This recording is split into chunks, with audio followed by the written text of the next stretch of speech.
Gotta go, the fertilizer guys here. Hey, bye. Okay, how you doing, Chris? Pretty good yourself, Pat. Good.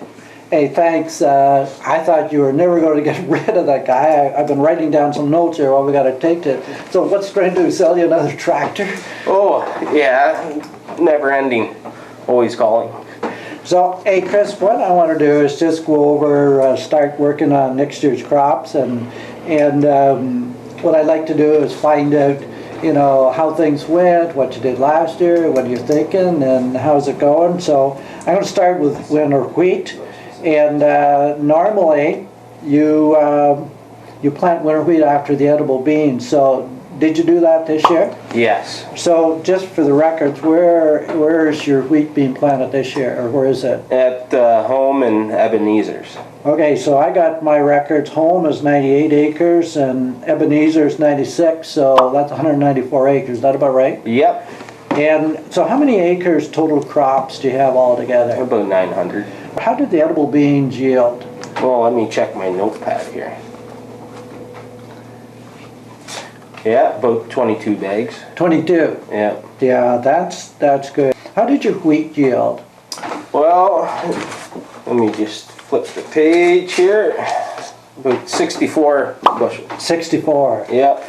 Okay, well that's about bang on provincial average. So you're doing pretty good. Provincial average on the winter wheat. So you're right in there with average yield. Yeah. So why are my edibles doing a lot better than my wheat? So Chris, did you use certified edible bean seed? Oh, yes. And was it treated? Yes. Okay. So what variety of winter wheat did you plant? Harris. So that was certified? No, it was bin run. Oh, bin run. Okay. Did you treat the bin run seed? No. Cost too much. Did you do a germ test on it? No. Okay, well, probably that's the first place, using certified seed and edible beans and bin run, and not treated. Those will be two things that's going to make a difference. So the winter wheat, did you put a starter fertilizer on it? No. Okay, so no starter. You know what? There is a bit of a trend going to getting starter fertilizer on the winter wheat. It's not going to be a big yield, but everything helps. So, have you ever thought about no-tilling winter wheat? No. Why not? I've always worked the ground after. So, what do you think about no-tilling and these guys that are out there no-tilling? I think they're crazy. Why? We always did it this way. Well, just, you're a progressive farmer, your edible bean yields show that, so after you get the edible beans on, just take the drill in and plant some. You got nothing to lose. So in the springtime, putting nitrogen on, how much nitrogen were you thinking about putting on? Oh, maybe about 80. 80. Some people are putting on more, some of them are putting on up to 90 pounds. What would you think about putting on 90? Oh, it costs too much.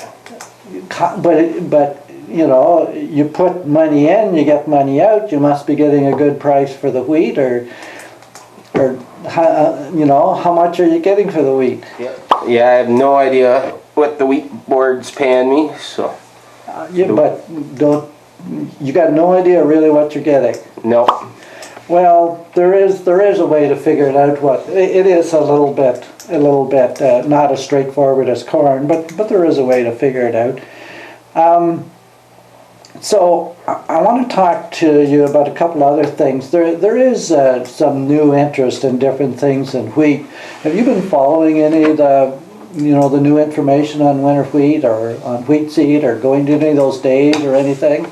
Well, I went on a bus tour just a bit ago and got a free T-shirt or shirt. So, Chris, what did you find out on this trip? Like what things were interesting? Well, they had a new variety there, Fun to Lee, that I'm interested in maybe trying this fall. Okay. So what do you think about these red wheats? Like, we're mainly growing white wheats in Ontario. What do you think about the red wheats? Nobody's buying them, so why would anybody grow them? Well, that's very good. That's certainly the opinion, but the reds certainly have some advantages. How was the quality of your white wheat when you delivered it? Was it all number 2, everything good?